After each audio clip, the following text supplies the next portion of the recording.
தேவனுடைய நாமத்திற்கு மகிமை உண்டாகட்டும். இயேசு கிறிஸ்துடைய பிறப்பின் என்ற தலைப்பில் இந்த வாரம் முழுவதும் பேசிக்கிட்டு இருக்கேன். இந்த நாளிலே நான்காவதாக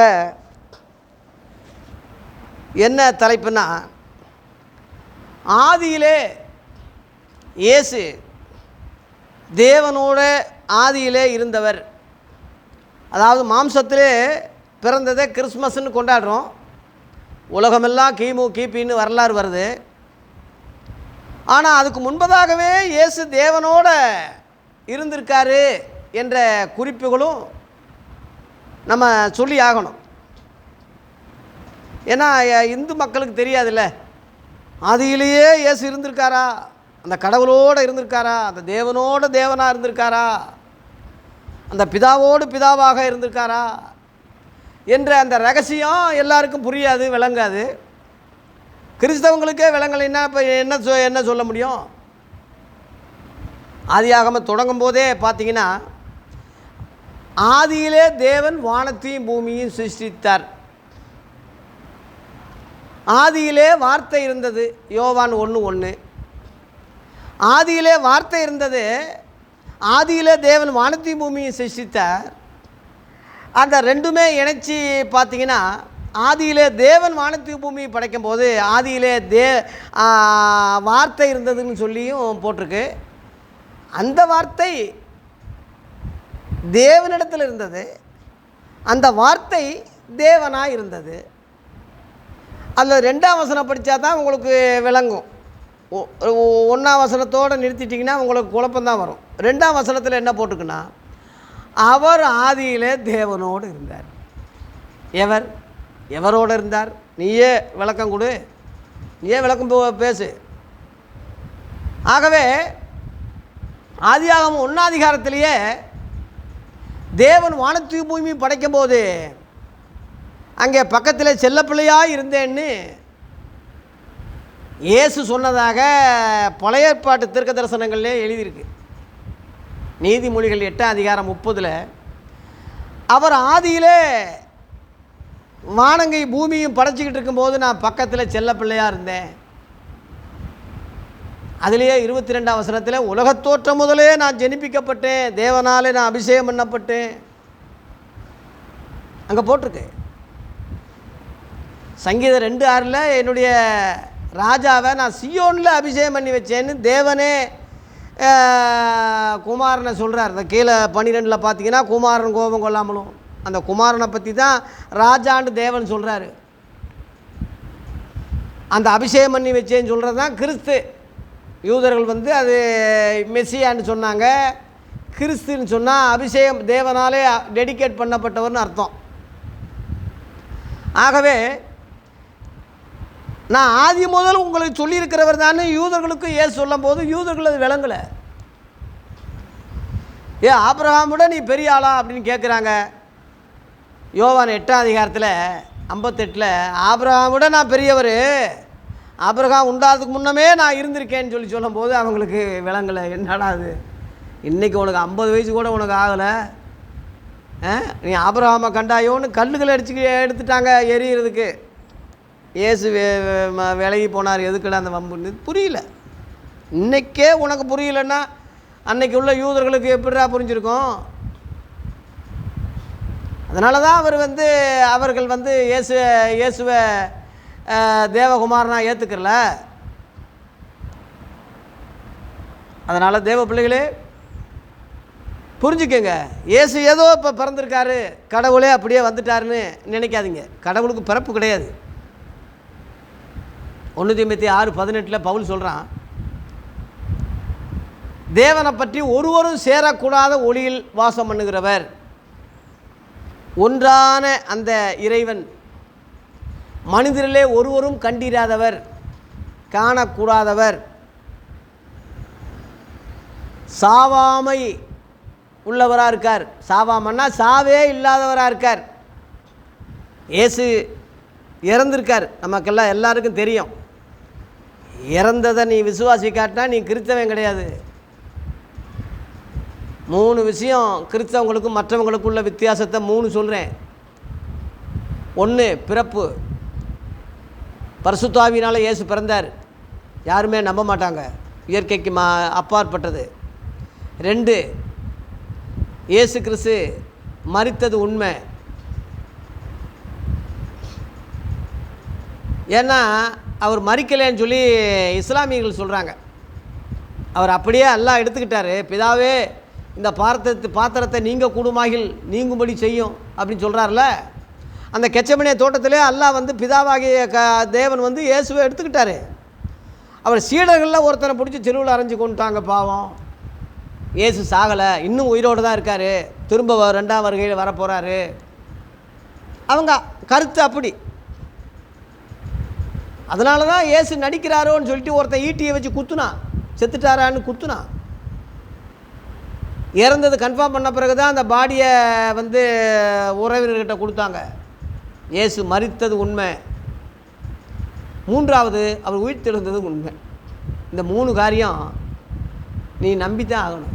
ஒரு கிறிஸ்தவன் அல்லாதவனுக்கு இந்த 3 காரியம். ஆகவே இயேசு மரித்ததை நம்புவாங்க உலகம்.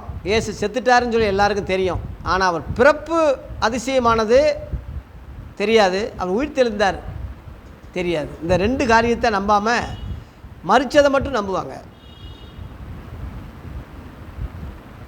ஆனால் இந்த இயேசுவை தேவனை எழுப்பியிருக்காரு. நாங்கள் அதுக்கு சாட்சிகள்னு சொல்லி அப்போஸ்தலர் 2:32 3:15 அவருடைய ஆதி சீசர்கள் சாட்சியாக நாங்கள் உயிர்த்தெழுதலுக்கு சாட்சின்னு சொல்லி பலமாக சாட்சி சொன்னாங்க.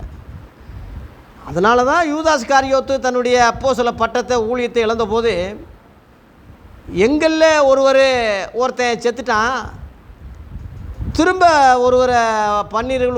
ஒருத்தனை திரும்ப எழுப்பணும், உயிர்த்தெழுதலுக்கு அவன் சாட்சி இருக்கணும் அப்படின்னு சொல்லி 2 பேர் சீட்டை போட்டு ஒருத்தனை எடுத்தாங்கன்னு அப்போஸ்தலர் 1 அதிகாரம் நம்ம எல்லாருக்கும் தெரியும். உயிர்த்தெழுதலுக்கு சாட்சி தான், இந்த உயிர்த்தெழுதலுக்கு சாட்சி தான் ஞாயிற்றுக்கிழமை இயேசு உயிர்த்தெழுந்தார். அவர் இறந்தது புனித வெள்ளின்னு சொல்லி கொண்டாடுறோம். இறந்துட்டார் உண்மை, புனித வெள்ளிக்கிழமை நல்ல நாள்னு சொல்லி இந்துக்கள் சொல்கிறாங்க. வெள்ளிக்கிழமையில் தான் தொழுகையே நடக்கும், இஸ்லாமிகளுடைய அந்த வழிபாடு. இவன் புனித வெள்ளின்னு கிறிஸ்தவன் சொல்லி கொண்டாடிக்கிட்டு இருக்கான். எப்படியோ வெள்ளிக்கிழமையில் இயேசு மரித்து 3ஆம் நாள் ஞாயிற்றுக்கிழமையில் உயிர்த்தெழுந்தார். அந்த உயிர்த்தெழுதலுக்கு அடையாளம் தான் ஞாயிற்றுக்கிழமை ஆராதனை நம்ம வச்சுருக்கிறோம். 7ஆம் நாள் ஓய்வு நாள், ஞாயிற்றுக்கிழமை பதிலாக அதுதான் ஓய்வு நாள்னா நீ இயேசுவை உயிர்த்தெழுதலை மறுதளிக்கிறேன்னு அர்த்தம். நீ யூதருடைய லிஸ்ட்டில் போகிற, பழைய ஏற்பாட்டு லிஸ்ட்டில் போகிற. அவங்க யாருமே கிறிஸ்தவங்க இல்லையே. நீ 7ஆம் நாள் கிறிஸ்தவன் ஏன்டா சொல்கிற? 7ஆம் நாள் யூதர்கள்னு சொல்லு, 7ஆம் நாள் இஸ்ரேலர்கள்னு சொல்லு, ஏற்றுக்குருவோம். கிறிஸ்தவன் சொன்னாத. கிறிஸ்தவன் சொல்கிறதுக்கே உயிர்த்தெழுதல் தானே சாட்சி, அதுக்கு தானே ஞாயிற்றுக்கிழமை. போப்பு ஞாயிற்றுக்கிழமையாக மாற்றிட்டான்னு நீ குற்றம் சாட்டுற. ஏலஞ்சி ஓயிட்டு அம்மையாருன்னு சொல்லி ஒரு அம்மா பேச்சை கேட்டுக்கிட்டு அப்போஸ்தலர் 20:7 நீ படிக்கலையா? வாரத்தில் முதல் நாள் தோறும் அப்பம் பிக்கும்படி சீசர்கள்லாம் கூடி ஜெபிச்சாங்கன்னு இருக்கு. வாரத்தில் முதல் நாள் தான் ஞாயிற்றுக்கிழமை. மத்தேயு 28:1 ஓய்வு நாள் முடிஞ்சு வாரத்தின் முதல் நாள் விழுந்து வருகையில் இயேசு உயிர்த்தெழுந்தார்னு இருக்கு. அதானே?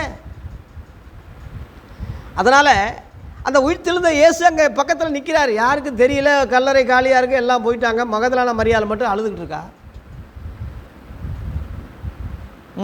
சிறிய யாரை தேடுறான்னு சொல்லும்போது தோட்டக்காரன் நினச்சி அந்த அம்மா நினச்சிருக்கு. உடனே மரியாளேன்னு சொல்கிறாரு, பேரெடுத்து கூப்பிடுறாரு. உடனே இந்த அம்மா இயேசுவை டக்குன்னு புரிஞ்சுக்கிட்டா. இயேசு நிற்கிறாருன்னு தெரிஞ்சு போச்சு. உடனே ஓடி போய் காலில் விழுந்து கும்பிடுறதுக்கு போகிறேன். என்னை தொடாத, எந்த தேவனிடத்துக்கு நான் ஏறி போகிறேன். உங்கள் தேவனும் அவர் தான். உங்கள் தேவனிடத்துக்கும் என் தேவனிடத்துக்கும், உங்கள் பிதாகிட்டையும் என் பிதாகிட்டையும் ஏறி போகிறேன். ஏன்னா ஆதியில் அவரோட தான் இருந்திருக்காரு. அங்கே தான் நான் போகிறேன்.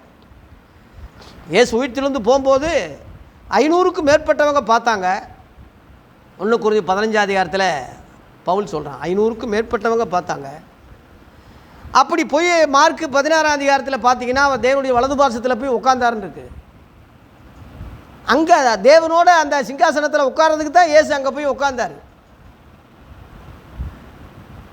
அந்த இயேசு ஆதியில் தேவனோடு இருந்தவர். யோவான் 1:2 படி, யோவான் 17:5 சொல்கிறார், பிதாவே உலகத்தோற்றம் முதல் உமக்கு இருந்த அந்த ரகசியத்தை எங்களுக்கு வெளிப்படுத்துன்னு சொல்கிறார். உலகத்தோற்றத்துக்கு முன்பதாகவே அங்கே இருந்திருக்கிறாங்க. பரலோகத்திலே சாட்சி இடுகிறவர் மூவர் என்று 1 யோவான் 5:7 சொன்னது அதான். பிதா, வார்த்தை, பரிசுத்த ஆவி என்பவர்களே இம்மூவரும் ஒன்றாய் இருக்கிறார்கள் பரலோகத்திலே. அந்த பரலோகம் எப்படி உண்டானது, எங்கே உண்டானது, என்னைக்கு உண்டானதுன்னு எவனாவது சொல்ல கணிக்க முடியுமா? நித்திய காலமாக இருந்தது. அங்கே தேவன் இருக்கிறார், தேவனோட இயேசு இருக்கிறார். அதான் ஆதியாகமம் 1ஆம் அதிகாரத்தில் ஆதியிலே தேவன் வானத்தையும் பூமியும் படைக்கும் போது அங்கே பக்கத்தில் செல்ல பிள்ளையாக இயேசு இருந்திருக்கிறார். அதில் ஆதியாகமம் 1ஆம் அதிகாரம் 2ஆம் வசனத்தில் தேவ ஆவியானவர் ஜலத்தின் மேல் அசைவாடி கொண்டிருந்தார்ன்னு இருக்கு. வந்துட்டா 3 பேர் அங்கேயே வந்துட்டாங்களா? பழைய ஏற்பாடு ஒரு முக்காடுன்னு சொல்லும் போது மங்களாத்தான் அந்த வெளிச்சம் இருக்குது. 2 கொரிந்தியர் 3ஆம் அதிகாரம் 14-15 மோசே நாகமங்கள் பழைய ஏற்பாடு ஒரு முக்காடு, அது கிறிஸ்துனால தான் நீக்கப்படுது. கிறிஸ்து வந்த பிறகு அது நீங்கிருச்சின்னு சொல்கிறார் பவுல். இன்றைக்கி உள்ளவனுக்கு அது நீங்களையே, இன்னும் இருதயத்தில் உள்ள திரையாத்தானே முக்காடாத்தானே குருட்டு தன்மையில் தானே இருக்கான். விலங்குலையே இந்த சத்தியம். மோசே ஆகமம் சொல்கிறது ஆதி ஆகமும் மோசே ஆகமம் தான். 5 ஆகமம், ஆதி ஆகமத்திலிருந்து உபாகம் வரைக்கும் 5 ஆகமம் எழுதுனான்ல. பஞ்சாங்கம் சொல்லி இந்துக்கள் சொல்கிறாங்க, இவன் 5 ஆகம்னு இவன் சொல்கிறான். இந்துக்கள் அது 4 தான் பிரிஞ்சு ரெக்கு சாம அதர்வன எஜ்ஜாருன்னு சொல்லி அது 4ஆக பிரிச்சுட்டாங்க. ஆகவே எல்லா உலக காரியங்கள் முழுவதும் இந்த பரிசுத்த வேதாகமத்தில் அடங்குது. அதனால தான் இந்த புஸ்தகத்துக்கு பரிசுத்த வேதாகமம்னு பவுல் சொல்கிறான். வேத சங்கம் சொல்லலை, பழைய ஏற்பாடு ஒழிஞ்சு போச்சு பரிசுத்த வேதாகம்னு சொல்லி வேதாகம சங்கம் மகாத்மா காந்தி ரோடு பெங்களூரில் உள்ளது அவன் அச்சடிக்கலை.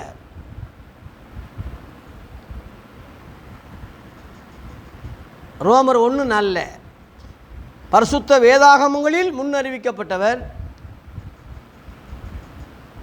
பவுல் சொல்கிறான். 2 கொரிந்தியர் 3:14-15 பழைய ஏற்பாடுன்னு பவுல் சொல்கிறான், முக்காடுன்னு சொல்கிறான், அது கிறிஸ்துவால் நீக்கப்பட்டதுன்னு சொல்கிறான். பழைய ஏற்பாட்டு ஊழியம் மோசேயினுடைய ஊழியம் மரணத்துக்கு ஏதுவான ஊழியம் சொல்கிறான், எழுத்துக்குரிய ஊழியம் சொல்கிறான், ஒளிஞ்ச ஊழியம் சொல்கிறான், ஒளிஞ்சு போன மகிமைன்னு சொல்கிறான். அந்த ஊழியம் இந்த ஊழியம்னு 2ஐயும் பிரிக்கிறான். எவனுக்காவது இது புரியுதா? அறிவு இருக்கா? உங்களுக்கு 2ஐயும் புரியக்கூடிய சக்தி இருக்கா? புரிஞ்சு பேசுகிறீங்களா நீங்கள்? அதை புரியாதவன் இதை எப்படிடா புரிஞ்சுக்கிற முடியும்? ஆகவே 4வது பாயிண்டாக ஆதியிலே தேவனோடு இருந்தவர் தான் இயேசு. கிறிஸ்மஸ் கொண்டாடுறதுனால 2000 வருஷத்துக்கு முன்னாடி இப்போ தான் வந்தார்னு நீங்கள் சொல்லக்கூடாது, நினைக்கக்கூடாது. இந்துக்களே, முஸ்லீம்களே, கிறிஸ்தவ பிள்ளைகளே, உங்களுக்கும் நான் சேர்த்து தான் சொல்ல வேண்டிய கதியில் இருக்கேன். ஆதியிலே தேவனோட இயேசு இருந்திருக்கிறார். இந்த 2 பேரை அறிகிற அறிவு தான் முக்கியம். யோவான் 17:3 இயேசு ஜெபிக்கும்போது ஒன்றான மெய்தேவனாகி உம்மையும் நீர் அனுப்பினவராகிய இயேசு கிறிஸ்துவையும் அறிவதே நித்திய ஜீவன். 2ஆக பிரிக்கிறார். ஒன்றான மெய்தேவன் அவர் தான், அவரால் அனுப்பப்பட்ட இயேசு கிறிஸ்துவையும் அவருடைய தேவகுமாரன்னு விசுவாசிப்பது அதான் நித்திய ஜீவன் சொல்கிறாரு. நேரடியாக பிதா மட்டும் நேரடியாக போவோம் அப்படின்னா போக முடியாது. அவரால் இன்றி வேறு ஒருவராலும் ரட்சிப்பில்லை. அப்போஸ்தலர் 4:12 சீசர்கள் பலமாக சாட்சி கொடுத்தாங்க. வேறு ரூட்டில் வானத்தின் கீழவங்க மனுஷர்களுக்குள்ளே அவருடைய நாமமே அல்லாமல் வேறு எந்த ரூட்லையும் ரட்சிப்பு கிடையாதுன்னே இருக்குது. ரட்சிப்புன்னா மீட்புன்னா விடுதலைன்னு அர்த்தம். இந்த உலகத்திலிருந்து, நரகத்திலிருந்து, அக்னியிலிருந்து, ஜாதி வரியிலிருந்து, பணவரியிலிருந்து, மத வரியிலிருந்து பாவ அக்கிரம காரியங்களிலிருந்து விடுதலை கொடுக்குறவர் இயேசுவின் நாமந்தான். அதான் குமாரன் விடுதலையாக்கினால் மெய்யாகவே விடுதலையாவீர்கள்னு சொல்லி யோவான் 8:32 சொன்னதும், சத்தியத்தையும் அறிவீர்கள் சத்தியம் உங்களை விடுதலையாக்கும்னு 32 சொன்னதும் 36 சொன்னதும் அந்த அர்த்தம்தான். இயேசுவை அறிகிற அறிவு தான் முக்கியம். என்ன அறிவு? ஆதியிலே அவர் தேவனோடு இருந்திருக்கார், தேவனாலே அனுப்பப்பட்டார், தேவனாலே உயிர்ப்பிக்கப்பட்டார், தேவனுடைய வலது பாசத்திலே இப்போ உட்கார்ந்துருக்கிறார். திரும்ப அழைக்க 2ஆம் முறை முழு உலகத்தை நியாயந்திருக்க வரப்போகிறார் ராஜாதி ராஜாவா. அதுக்கு முன்னாடி சபையை மணவாட்டி சபையாக மத்திய வானத்திலே வந்து தூக்க போகிறார். இந்த புரிதல் ஞானமெல்லாம் ரொம்ப பேருக்கு மறைவாக இருக்குது, விளங்காமல் இருக்குது. விளங்காமையே இருந்தால் விளங்க மாட்டீங்க, விளங்கிக்கிங்க. விளங்காததை விளங்கிறது தானே மெச்சூரிட்டி, வளர்ச்சி. எந்த மனுஷனையும் கிறிஸ்துக்குள் தேறியவனாக இருக்கும்படி அவரையே நாங்கள் முன்னின்று அவரையே நாங்கள் உயர்த்தி அறிவிக்கிறோம்னு சொல்லி கொலோசியர் 1:28 ஆதி அப்போஸ்தலர் அதை தான் சொன்னாங்க. அதுலேயே 20ஆம் வசனத்தில் அவர் சிலுவையில் சிந்தின இரத்தத்தினாலே சமாதானத்தை உண்டாக்கி பரலோகத்தையும் பூலோகத்தையும் தேவனுக்கு இணைத்தார், ஒப்புரவாக்கினார். அங்கே போட்டிருக்கு. கொலோசியர் 1:13-14 அன்பின் குமாரனுடைய ராஜ்யத்துக்கு உட்படுத்தினவராக இருக்கிற பிதாவாகி தேவனை சோத்திருக்கிறேன். அப்படி குமாரனாகிய, அதில் பிராக்கெட் போட்டிருக்கு, குமாரனாகிய இவரால் தான் அந்த பாவ மன்னிப்பு மீட்பு இவரால் தான் நமக்கு உண்டாயிருக்கு. இயேசு கிறிஸ்து சொல்கிறார், என்னை எல்லாமலும் ஒருவனும் பிதாவிடத்தில் வரான்னு சொல்கிறாரு. அதனால் நேரடியாக நீ வந்து தேவனை நீ கண்டடைய முடியாது. தேவனை ஒருவனும் ஒரு காலம் கண்டதில்லை. யோவான் 1:18 தேவனை ஒருவனும் ஒரு காலம் கண்டதில்லை. அவர் மடியில் இருக்கிற ஒரே பேரான குமாரனே அவரை வெளிப்படுத்தினார். எவரை? தேவனை இயேசு தான் வெளிப்படுத்தினார். இயேசு இன்றைக்குள்ள நாதாரிகளாக இருந்திருந்தால் நான் தான் தேவன் சொல்லினா சொல்லியிருக்கலாம்ல. பாலாசலாரி சொன்னான்ல, நான் தான் இயேசுன்னு. எத்தனையோ பேர் நான் தான் கடவுள், நான் தான் சக்தி, நான் தான் தெய்வம். இப்போ தான் இயேசு என்கிட்ட பேசிட்டு போனார், என் ஃப்ரெண்டு இயேசு இப்போ தான் அவர் சொன்னார், அதைத்தான் நான் சொல்கிறேன். எவ்வளோ பிராடு நாய்க, எத்தனை கள்ள சகோதரர்களும் எத்தனை கள்ள போதர்களும் எத்தனை பேர் கெடுத்து நாசமாக்கி கிறிஸ்தவங்களையே நாசம் பண்ணது தானே ஓடிக்கிட்டு இருக்குப்பா. இதெல்லாம் தயவு செய்து இந்த 2023 எல்லாத்தையும் தூக்கி குப்பையில் போட்டுரு. இந்த 2024 இயேசுவின் புதிய சத்தியத்தை ஏற்றுக்குங்க. புதிய ஜீவனமான மார்க்கத்தில் நடங்க. மார்க்கு 1:27 புதிதான சத்தியமாக இயேசு சொன்னார். இயேசு சொன்ன கருத்துக்கள் புதிதும் ஜீவனமான மார்க்கம் என்று சொல்லி எபிரேயர் 10:19 சொன்னாங்க. அத்தனை புறஜாதிகள் கூட புதிய சத்தியம்னு தான் சொன்னாங்க. அப்போஸ்தலர் 17:19 புதிதானவைகளை நீங்கள் சொல்கிறீங்கன்னு. ஆகவே தேவ பிள்ளைகளே, இந்த காணொளி மூலமாக இந்த எளிய ஊழியக்காரனை கொண்டு உங்களுக்கு சத்தியங்களை சொல்லிக்கிட்டு இருக்காரு. காது உள்ளவன் கேட்கட்டும், புத்தி உள்ளவன் புரியட்டும். நம்ம எந்த ஸ்தாபனத்துக்கும் அடிமைப்பட்டவங்க இல்லை.